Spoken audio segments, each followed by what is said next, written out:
game against Villarreal. First up, Vicario protected. This is Vicario yesterday.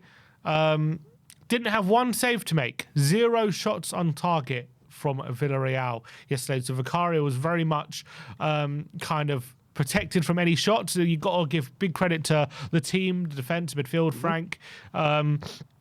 Everyone was putting in a shift to make sure Villarreal wouldn't score, and they got that. We got that clean sheet, but we didn't just get a clean sheet. Vicario very literally didn't have a save to make, which is a very, very great stat, and that goes to show how much we've shored up our backline. And this was a clean sheet against a Villarreal side who are very, very decent, finishing high up in their in La Liga. So these aren't any mugs, and we didn't allow them any shots on target. You know, the thing that I've loved about this with Vicario this season is in all the games we've played, apart from Bournemouth, he's had very little to do. He had a few saves to make at West Ham, but the kind of chances they're creating haven't been clear-cut, apart from the Bournemouth game. So on every other game apart from the Bournemouth game, the defensive, like you said, as the heading, protected him really, really well, and he's not had much to do. And on the one game that the team had the off day, he protected the team. So it's amazing how that's worked, that he's not having to do much because the defence is doing so well. And on the one day that we weren't, he stepped up and did it. So it's a wonderful thing to see, isn't it? Yeah, absolutely. And I think that has definitely been the most impressive thing about Frank so far. The fact that he's got us so solid that even in the Champions League against a top La Liga side, we're conceding no shots on target already. So that's a really big positive and really, really encouraging. Next up, left side problem. And this is a problem both on the pitch and as well with options, because he's picked Xavi twice now on the left. He's picked him both times with Spence. I think the balance there isn't quite right. I don't think it kind of works. I think Spence being on his right foot on the left-hand side means that he likes to cut inside, pass inside as well. Doesn't like to go to the byline and cut it back on his left or cross it in. So that makes kind of when Xavi cuts inside, it's very difficult to kind of sustain pressure on the opposition when that balance isn't quite right. And we do have a bit of an issue because Xavi, as much as he's not a left winger, there's also a case to make that he's our best left winger. And that's maybe, does he? And also, you can't really leave out Bergvall or Sarr at the moment because they're playing so well. So he's playing Xavi out left. But how does he fix this problem? Because it's not quite right, the balance between Xavi and Spence, I feel. The way I can see him trying to fix it, and again, this is just spitballing, is I don't think he wants to risk putting Simmons in the centre in the Premier League just yet because of what the standard. I don't know. When we do predicted lineup for Doncaster, I don't know if he might play a couple of first team like regulars. Maybe that's the game he tries a Xavi in the centre and let's say Odegaard on the left to see if that fixes the issue. Because we were talking yesterday on the show. He doesn't want to make that left wing. Like I said, he could be our best left winger with the current available. But do you want to? Is it more of a risk to keep him left and keep not a creative player in the centre, or is it like, right, let's move our number one creator to the centre, and we'll have a little bit of a deficit on the left wing? And I think he's got to find out which blend works better. But I would really like to see Odegaard on the left and Simmons in the centre. Obviously, we've seen Johnson. I'd love to see Odegaard. And is it purely as well, is he leaving Xavi on the left-hand side because he feels he has to play Bergvall and Sarr because they're just playing so well? Could be that as well. Like, how he said in his interview before the game, when he was asked about Bergvall, he just said, I can't leave him out. No, we're going to get to Bergvall in the next one, so I don't want to talk too much about him. But I'm just thinking, like, how does he kind of... If he has to play them, then it naturally leaves Simmons as a guy who, if he's not going to play him in the middle, because he has to play those two, then he has to play Simmons out wide. And at the moment, Simmons hasn't been great in the first two, but you could maybe say he's been better than what Johnson showed, even though he scored 2 goals. But Johnson has performance-wise hasn't been great, and Odegaard and Tell kind of not been great as well so far, albeit limited time on that side. So he's got a bit of a conundrum there, Frank. How best to play that left winger slot and who to put there. But I actually feel like we might be seeing Xavi a bit more there in the near future. I don't know if he's ready to put him in the middle yet. Something tells me. Well, we'll see that. Do you know what, as well? I think what we'll really see the best of Xavi after the upcoming international break. So we've still got what we've got. We've got Brighton, Doncaster, Bodo, Wolves, and Leeds. Or sorry, Wolves, Bodo, Leeds. So we would assume maybe not Doncaster, but he'll have another 5 games under his belt playing with the team. Go away with Holland, come back, and then we'll probably see what a very settled Xavi Simons, who's at one with it, who knows how his teammates play. Like you said earlier, this is he's had 2 games. He's had 2 games. Obviously, he came and went straight away with the Dutch national team, not like Muani, who stayed behind.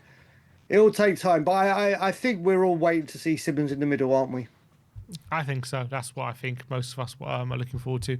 Number 3, Bergvall stakes his claim, and second man of the match in a row for Lucas Bergvall after coming into the team against West Ham, getting goal and an assist in what was a phenomenal display. Frank said before the game he just couldn't leave Bergvall out after his display. He said he convinced me with his performance he has to start again, and we need that kind of the energy he brings in the home game. Brilliant display, but you know, it's making things incredibly hard for Frank, isn't it? Because again, after City and PSG and Burnley, everyone would say, you know, Paulinho, Bentancur, Sarr, they all have to play because they're playing so well. Now we have Bergvall added to that, who has to play. So I don't know who his first choice midfield is, which is great, and it kind of means he can just chop and change, and whoever's left out is not actually a big deal. But you know, Bergvall really is making a claim to be his first choice centre midfield, isn't he, with his performances? And after last season, what an unbelievable first season he had, you know, getting player and young player of the year and coming into the team and really doing well. Seems to finally be hitting that kind of form again, and it's going to be difficult, even just for rotation purposes, for Frank to leave him out in his form. Yep, I mean, Joe Watson, we're looking at this now and we're talking about, like we said earlier, that the performances have got to get better going forward. But as we look at it, the defence is on lockdown. We don't know which one is our best midfield because everyone is putting in great performances. And then obviously we move on to the front line that needs to be addressed. So it's wonderful things for Frank to have. And what's great about this is, like I said, he's staking his claim, and is he undroppable at the moment in the 8 or whatever position he's playing in? But again, even if he was to be on the bench, you look at that bench now and you think, if things are going wrong during the 90 minutes, you actually have a belief and confidence that there are actual game changers on the bench now, and not just the odd one. It's like we've had seasons over the last 3-4 seasons where it's like, who could come on and impact this game? Not just like for like, maybe a change in formation or style. And with the midfield playing like this, like Paulinho was on the bench. Paulinho has like been vital to us in certain games, and what he does. But to be able to say, right, you're going to have a rest, or you're going to be out, and we'll bring you on the bench to influence it. It's wonderful things to have. And now Bergvall, I think is apart from Paulinho, who's vital in the 6, I think he's the first choice midfielder right now. So I would have said Sarr a couple of games ago.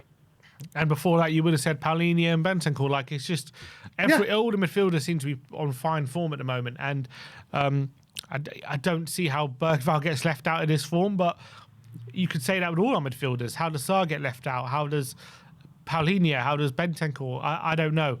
It's a real problem for Frank, who to play and who not to play. But it's a good problem to have. Wonderful problem, Sim. The wonderful problem, not the kind of problems involved. It's like, oh my God, we're going to have to play a player out position. We're going to have to do this. We're going to have to reshuffle. It's like, there we go. It's a wonderful thing to have, and long may it continue.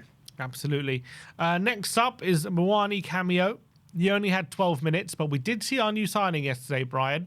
Not for a very short amount of time in the striker position. Within a minute, he got a yellow card for what was perceived to be an elbow, but I watched it back. I don't know. I thought it was quite harsh to give him a yellow card for that. I can see in the 12 minutes he was on the pitch, he only had 4 touches, completed 2 out of 2 passes, one of them being a nice layoff to Paulinho, who had a shot over the bar. That was quite decent. But any thoughts on a first look at our new signing, Brian? I thought it was just good to see him come on. It was good to see him come on. Obviously, we thought we may have seen him at West Ham. Obviously, didn't happen.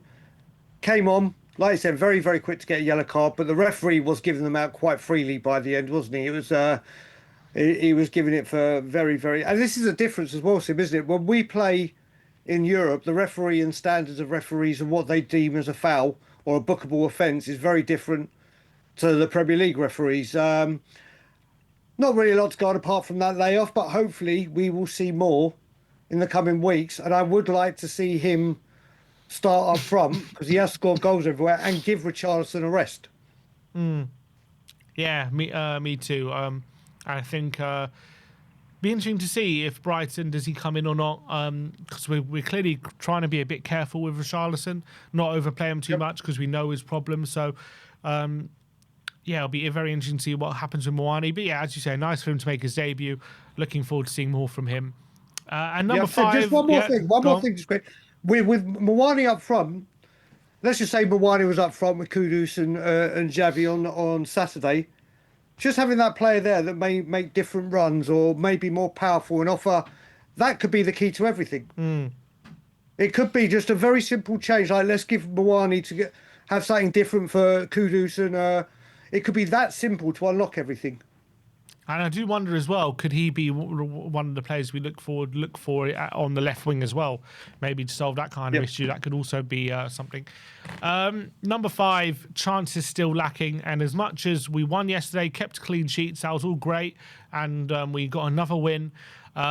Still lacking real chances created. We only actually had an XG yesterday of 0.54, which is quite low. For our standards, the amount of chances we created, in open play as well, from not set pieces, was about 0.2. So very much still lacking in that aspect. That's something that definitely Frank needs to sort out and improve. So yeah, that's just something to point out, that as much as we won and we deserve to win, still kind of missing that element of creating chances. Yeah, I completely agree with this. But when we do reacts, you'll bring a tweet up of mine where I'm absolutely no worries whatsoever that I know he'll fix this and the goals and the chances will come. But we also look at it. We've had it with previous managers, even Poch, where the XG was extremely high, and we haven't been able to put away. So we got to find the blend or the balance between the two. But like I said, we do need to create more. We do need to find a way to be more open and create more chances. And I do think we'll get there. But it was a concern yesterday for sure. Absolutely. All right, those are your 5 takeaways. Let me know in the comment section below what you thought of what we learned from that Villarreal Champions League game, if you agree or disagree. Let me know what your thoughts are in the comment section below.